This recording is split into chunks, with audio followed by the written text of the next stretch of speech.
Saludos, seguimos con otra entrega de Triángulo de la Confianza desde una de nuestras sedes que es el Hotel Iberostar Grand Packard, aquí en la punta del Prado Habanero. El tema que nos convoca hoy es violencia silenciosa.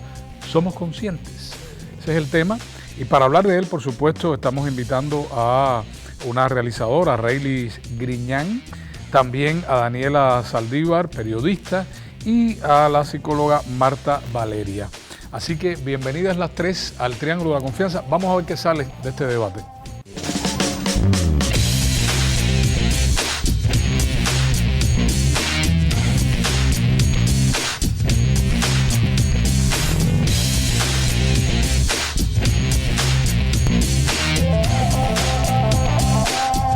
Bienvenidos al Triángulo de la Confianza, bienvenidos ustedes, muchísimas gracias por estar aquí con nosotros. Vamos a agarrar el toro por los cuernos. ¿Qué entienden ustedes desde sus quehaceres, desde sus disciplinas, por violencia? Mira como todo el mundo me mira a la psicóloga, aquí no se pide la palabra. Bueno, la violencia puede ser cualquier acto, incluso omisión, en las relaciones interpersonales, que dañe o que afecte o que lacere a otra persona, ya sea desde el punto de vista físico, simbólico. ¿Y ustedes? Bueno, en ese sentido y siguiendo la misma línea, la violencia es todo aquel acto que uno asume de manera consciente o de manera inconsciente y que daña el físico, daña la personalidad, daña nuestro yo interior. Vendría siendo como pedir sin permiso, es agredir a una persona para lograr un objetivo, porque para todo en la vida se quiere, todo lo se hace porque se quiere algo, lograr algo con determinada acción y se hace a costa de la otra persona. Bueno, te estás refiriendo un poquito más a la violencia física. Yo quiero ir arrinconándolas en la violencia silenciosa, pero tal vez cuando uno menciona la palabra violencia, lo primero que tiene o lo primero que viene a la cabeza es el acto físico, ¿verdad? ¿Cuán arraigado está ese pensamiento en nosotros? Cuando dice no seas violenta, no seas violento, fíjate que yo hasta cierro el puño, ¿no? Es un problema casi inconsciente, lo que tiendo es a cerrar el puño. ¿Cómo lo ven ustedes? Es decir, yo creo que hay un elemento inicial y es el asunto de la intencionalidad. O sea, generalmente cuando se habla de violencia se supone que hay una intención de dañar al otro, pero también hay que estar claro que hay acciones, omisiones, reitero, que dañan al otro y quizás no fueron intención de dañar al otro, pero también son formas de violencia. Eso por una parte. En cuanto a los tipos, que creo que es lo que preguntabas, hay una diversidad tremenda de clasificaciones de tipos de violencia. Depende también de los contextos en los que se ejerza. En los que se ejerce, claro. Pero generalmente se coinciden en tipos básicos como la violencia física, la violencia verbal. Y bueno, en nuestro equipo de trabajo definimos como un tercer punto la violencia relacional. O sea, claro, la violencia física, lo más evidente, de golpes, daños. La violencia verbal en cuanto a apodos, nombretes, como se dice en nuestro contexto. La violencia relacional, vinculada con la exclusión, por ejemplo. Es muy frecuente en los niños, por ejemplo, no te dejamos jugar en tal juego porque por X motivo. Eso es una forma también de violencia. No aclaramos, o sea, no especificamos la violencia psicológica como un tipo específico porque consideramos que transversaliza todos los procesos. O sea, la violencia física puede ser también muy psicológica en términos de daño. Entonces, ahí hay otros tipos de violencia que se definen como la sexual, la patrimonial, la basada en elementos de género, en fin. ¿Cómo lidiar con estas categorizaciones? ¿Cómo identificarlas en la vida cotidiana? ¿Ustedes son conscientes de eso? Es decir, ustedes trabajan con personas, con muchas personas también. ¿Son conscientes cuando hay un acto de esta naturaleza? Hay muchas violencias, o sea, existen tipos de violencia que sí son palpables, como la violencia física, como comentaba acá la doctora.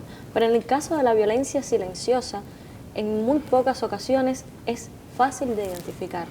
¿Cómo conocemos que una persona está sufriendo este tipo de violencia y que no lo exterioriza de algún modo? ¿Cómo identificamos que una persona puede estar siendo afectada incluso psicológicamente a partir de el abuso, el uso de esta violencia silenciosa en este sentido, la llamada ley del hielo, que nos afecta tanto, el silencio, cuánto nos puede reprimir incluso de hacer cosas que nos gustan, cosas que queremos. Y entonces es un tanto complicado socialmente poder identificar personas que puedan estar sufriendo algún tipo de daño de estos. ¿Lo has visto en tu entorno? Sí, lo que pasa a veces con la violencia es lo más difícil, pienso yo, que es cuando es algo que se asume como parte de una rutina cotidiana. Claro. Y muchas veces no somos conscientes de que estamos siendo violentados, sobre todo cuando estamos heredando ciertas conductas y actitudes como parte de nuestro crecimiento y nuestra formación social, y que lo vemos como algo natural. Y gracias a las nuevas tecnologías, gracias a el acceso que tenemos a la información, muchas veces aprendemos a ser conscientes de algo que hemos visto como natural. Y creo que ahí está uno de los problemas precisamente de la violencia, y en este caso la violencia silenciosa, que lo hemos asumido como parte de, en este caso, de la relación de pareja, de la relación madre-hijo, de las relaciones familiares. Interpersonales, laborales, que es también muy frecuente este tipo de violencia y de la que normalmente no se habla. Porque habitualmente cuando hablamos de violencia, yo en mi caso, me traspolo a lo que es la relación de pareja y la relación familiar. Sin embargo, hay una violencia que no es tan palpable y que sí es habitual que sucede en el ambiente laboral e incluso en el ambiente de las amistades. Ustedes que son mujeres profesionales empoderadas, ¿por qué no? Claro que sí. ¿Han sido en momentos conscientes de que han sido víctimas de determinado tipo de violencia? Bueno, en mi caso particular, yo creo que el convertirme en madre me hizo darme cuenta de muchas formas de violencia en las que era partícipe yo. ¿Y la estabas transmitiendo? La estaba transmitiendo, pero además estaba recibiendo. Y yo asumía este tipo de violencia, sobre todo silenciosa, como algo natural, como parte de la relación familiar. Y una vez que me convertí en madre, no sé por qué, me imagino que la psicóloga pueda saber, pero mi entorno, mi cosmovisión del mundo cambió. De hecho, por eso es una de las cosas de las que como productora estoy ahora mismo trabajando en un corto sobre ese tema, de cómo las mujeres muchas veces somos violentadas silenciosamente, sobre todo con la indiferencia de nuestros familiares, de nuestras parejas, y no nos damos cuenta y lo asumimos como algo normal, como parte de esa cotidianidad. La experiencia personal, sí. Porque es que son dos líneas de análisis diferentes. Una cosa es la naturalización de la violencia, que es un fenómeno muy extendido, en Cuba especialmente muy extendido. Sí, lo vemos como algo normal. Exacto. Cuando le preguntas a las personas qué entiendes por violencia, generalmente solo entienden por violencia los golpes más evidentes, claro, más contundentes.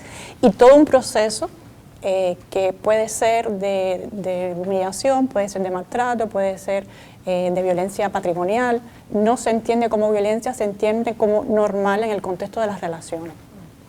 Y otro proceso es ser consciente de, o sea, si yo asocio la violencia solo con la violencia más evidente física, puedo estar o no consciente de un fenómeno en que sí es violencia, pero yo no lo entiendo como violencia. Nosotros le preguntamos a los niños en las escuelas, tenemos un trabajo en varias escuelas de La Habana y les preguntamos, ¿qué entienden por violencia? ¿Solo entienden por violencia o generalmente entienden por violencia golpes, patadas, empujones? O sea, y que te griten es violencia, no. Y que no te dejen hablar es violencia, no. O sea, para estar conscientes o no de que estás en un proceso de violencia, primero tienes que entender qué es la violencia, y eso varía de la cultura, varía de la región, incluso dentro del mismo país, incluso varía en los diferentes periodos históricos. Pero no me respondiste la pregunta, que si te has dado cuenta si has sido víctima de violencia. Mira cómo los psicólogos te dan la vuelta y sale con una docta explicación, pero no me respondió la pregunta. ¿Sí? Sí, a mí me pasa parecido a ti, o sea, yo creo que en los momentos que yo he percibido más violencia es por ser madre, o sea, porque hay niños que mis hijos no pueden ir a determinado lugar conmigo, o porque no se incluyen, o sea, ese tipo de espacios de la maternidad, yo creo que es donde, en lo personal, respondiendo a tu pregunta, es donde he recibido y he sentido que he sido más violentada desde la perspectiva social. ¿Y en tu caso? En mi caso sí he sufrido este tipo de violencia, sobre todo en ambientes, vamos a decir, de amistades, que a veces no están de acuerdo con determinado criterio y lo que tienden es como alejarse. No estoy de acuerdo con lo que vas a hacer, no te apoyo y toman cierta y determinada distancia. Claro que sí. ¿Somos más violentos los cubanos o las cubanas? Pueden responder desde su experiencia personal. Yo creo que un poco de cada cosa, ¿no? ¿Un poco de cada cosa? No establecería como unos más, otros menos, sino que todo va en una balanza y cada quien ejerce o no un poco más, un poco menos, en dependencia del rol, del contexto y de también la posición de poder que tenga. Pasa algo que, relacionado con esto, ¿no? Y tiene que ver con lo que hablaba de la sociedad. No sé, habría que ver si se han hecho estudios de quién recibe más violencia, pero, por ejemplo, en el caso de los hombres muchas veces no lo expresan. Son violentados, claro. Quizás reciben muchos actos de violencia, sobre todo silenciosa, por parte de las mujeres, que es nuestra manera muchas veces de actuar, pero no lo manifiestan. ¿Lo naturalizó? Sin embargo, pasa algo en el tema de la violencia silenciosa ejercida por hombres hacia mujeres. Y tiene que ver con que en nuestra sociedad a los hombres se les enseña a mantener una actitud, un rol dominante en la relación. Entonces, como se ha hablado tanto de la violencia física, ya las personas tratan de evitarla porque es algo consciente que ya tenemos incorporado a nuestro y es ahí donde viene la silenciosa. Y ahí es donde entra la silenciosa, y en el caso de los hombres lo veo como una manera de mantener ese rol que la sociedad les ha impuesto de ser el dominante dentro de una relación. El llamado cultural. Vamos a hacer una pausa, voy a encender el incienso y enseguida regresamos. Vengo con un montón de preguntas, muchas preguntas. Estamos en el Triángulo de la Confianza, este es el incienso, por supuesto. En instantes estamos de vuelta.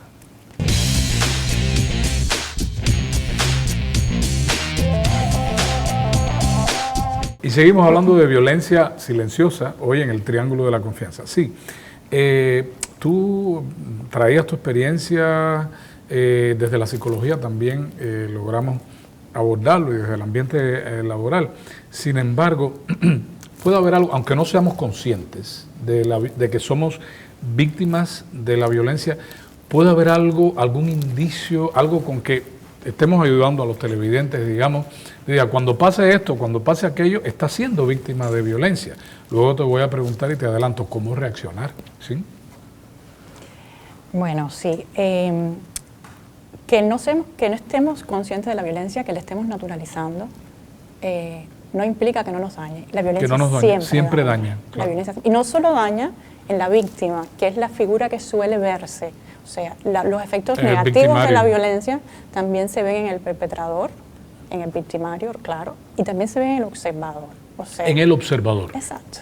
Es muy importante porque muchas veces, sobre todo en las violencias domésticas, los niños están implicados. Son los observadores. Y ahí también hay un daño importante. O sea, un daño que no solo es en el aquí y en el ahora, es en el momento actual que se futuro.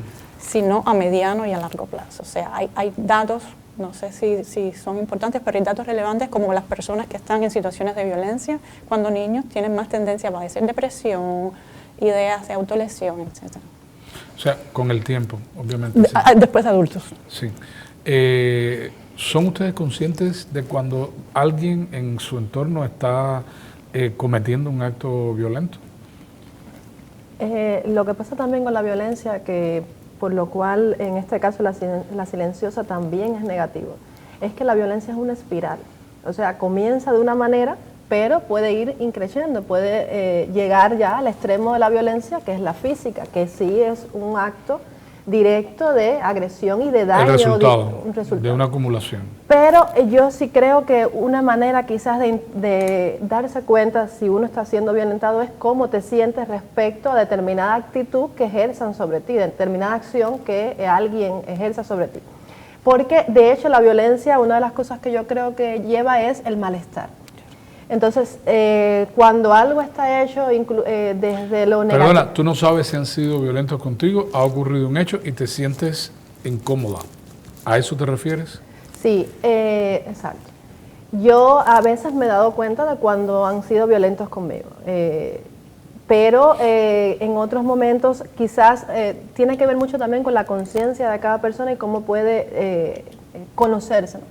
Porque quizás uno va acumulando cosas y llega un punto de depresión, de tristeza, de malestar, que tú tienes que interpretar y decir, ¿por qué me siento así? ¿Por qué? ¿Qué es lo que está pasando conmigo que me lleva a esta actitud, a maltratar a otras personas, a sentirme triste, a no querer trabajar? O sea, tiene que ver también con un proceso de autoevaluación y de uno ser capaz de analizarse y decir, ¿qué es lo que está pasando? Y quizás la respuesta sea que estás siendo violentada de manera silenciosa.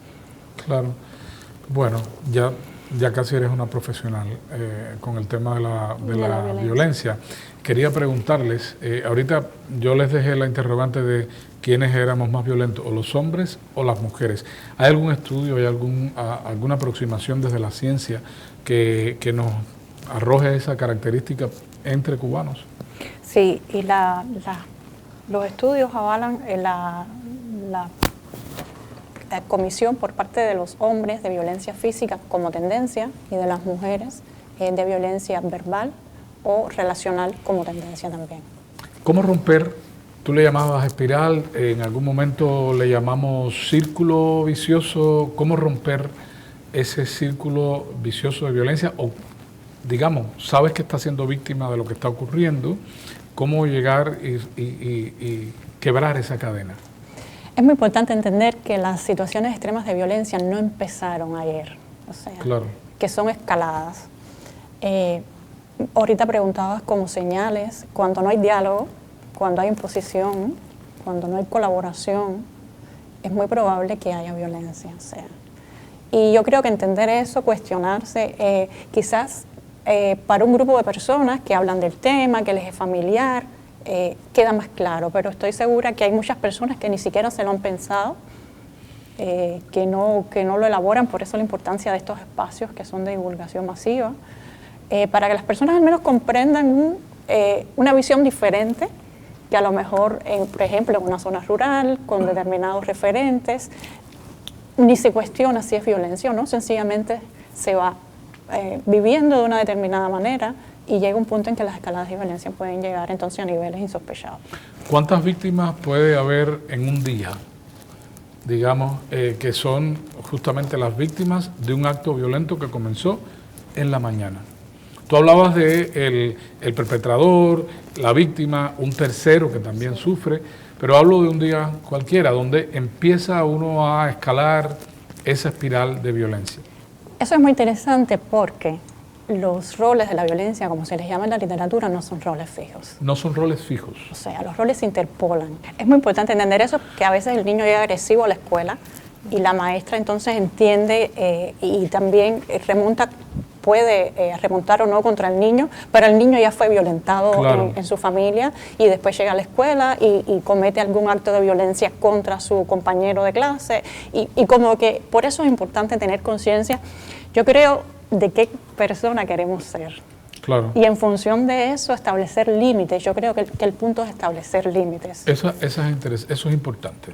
Eso es importante. Porque en situaciones de violencia todos hemos estado y vamos a seguir estando. Y vamos a seguir estando, claro. El punto es qué respuesta puedo dar yo como ser humano ante una situación de violencia o no, y cuál quiero hacerla.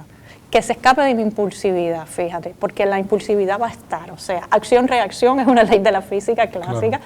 La retaliación como respuesta a la violencia es, diríamos, quizás más impensado, pero ya después que vamos pensando sobre estos temas, cómo queremos responder y cómo podemos responder. Yo creo que eso es muy importante. Tú eres especialista, tú sabes, tú eres consciente cuando esas cosas pasan, pero las personas no. De hecho, tú habías hablado al inicio sobre la naturalización de esos actos de violencia.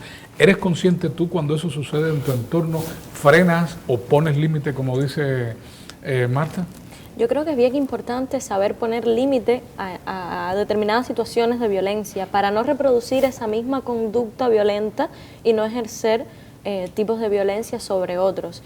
Es bien importante cuando uno es consciente de que está sucediendo un acto violento, no naturalizarlo y más allá de asumirlo o aceptarlo, arremeter contra él, defenderse.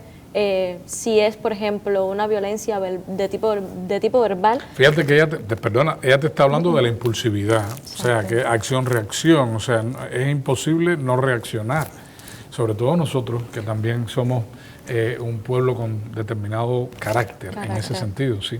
El ser humano siempre va a reaccionar ante determinadas situaciones. Lo que yo creo que hay que saber de qué manera reaccionamos, de una forma que no reproduzca ese comportamiento violento, porque si de alguna manera tú estás intentando poner límites o erradicar eso, ¿cómo vas a reproducir esa misma violencia? Claro, entiendo, ¿sí? Sí, y yo creo que pasa algo. La violencia silenciosa es más compleja también porque normalmente la recibimos de personas a las que queremos, por eso la permitimos. Entonces, no necesariamente.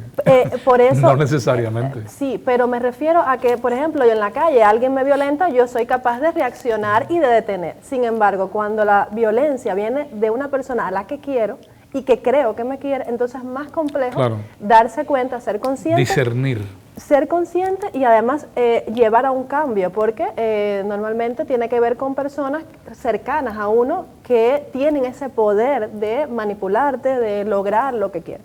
Entonces, eso es un tema, te voy a invitar al tema de la manipulación, pero ahora no vamos a hablar de eso. Sí. Entonces creo que importante para eso es tener amor propio, ser amarse a sí mismo, ser capaz de reconocerse como un ser, de quererse y de darse cuenta de que, o sea, yo quererme como persona. Y creo que a partir de ahí es que comienza entonces uno a ser consciente de qué quiero que sea, cómo quiero que sean conmigo, cómo quiero ser yo. Entonces creo que eso pudiera ayudar para darse cuenta de cuando hay este tipo de violencia. Voy a volver a eso, porque yo creo que tenemos que ser conscientes sobre todo de cuando estamos siendo víctimas de esa violencia. Vamos a hacer una pausita. Gracias a ustedes por sus opiniones a una de las esquinas más populares de La Habana, que es la esquina de Masón y San Miguel, donde está el Canal Habana. También sus muy bienvenidos mensajes a esta dirección electrónica que pasa por el borde inferior de sus pantallas. En instantes, estamos de vuelta.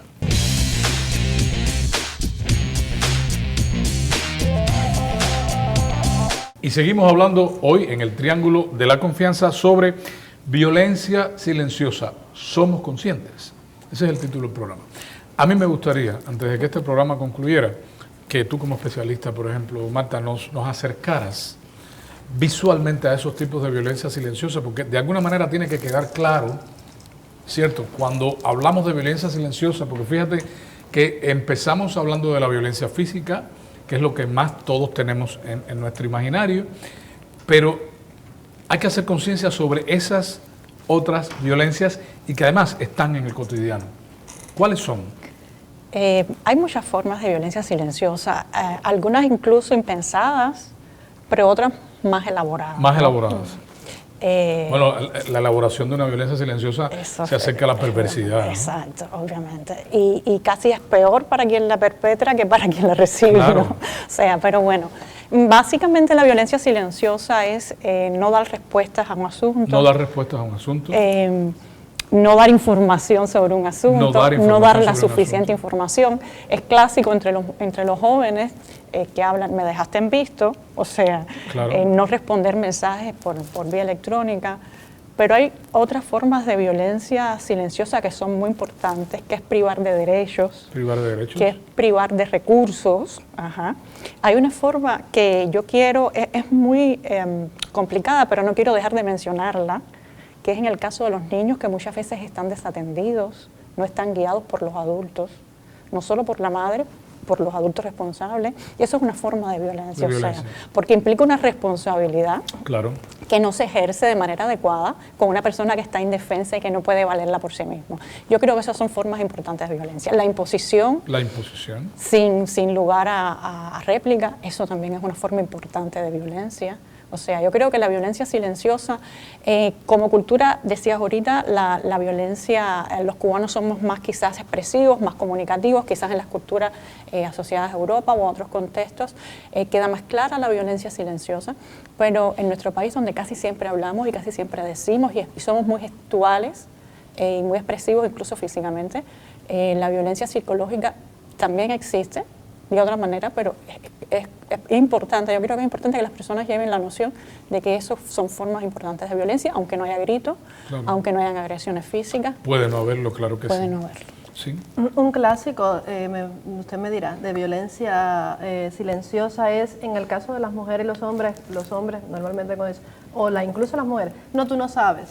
Déjame a mí, yo soy, o sea, tú no lo haces bien, déjame ayudarte, o claro, ese tipo también es violencia porque estás asumiendo que esta persona es incapaz y que solamente la otra persona o el que lo está diciendo tiene la capacidad para lograr algo. Entonces, yo creo que eso también es violencia. En las competencias desleales, por ejemplo, reafirmando esto que dice, claro, necesitamos competir porque yo soy mejor que tú, pero sencillamente no puedes competir porque yo soy bueno y tú también. Y los dos estamos haciendo un esfuerzo por... Esas son formas también de rivalidad que rayan en lo malsano, ¿no?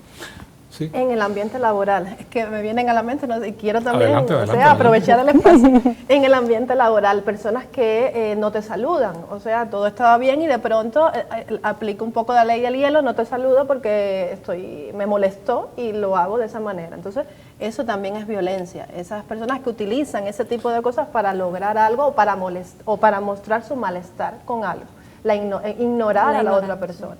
Eso para mí también es violencia. Yo creo que es importante conocer, digamos, como ustedes han desgranado estas formas. Existe persona violenta de forma proba, es decir, persona que usa la violencia para su cotidiano. ¿Es porque ha habido un pasado complicado, complejo? ¿Es porque ha habido determinadas circunstancias que avalan que tú te construyas como un ser humano violento?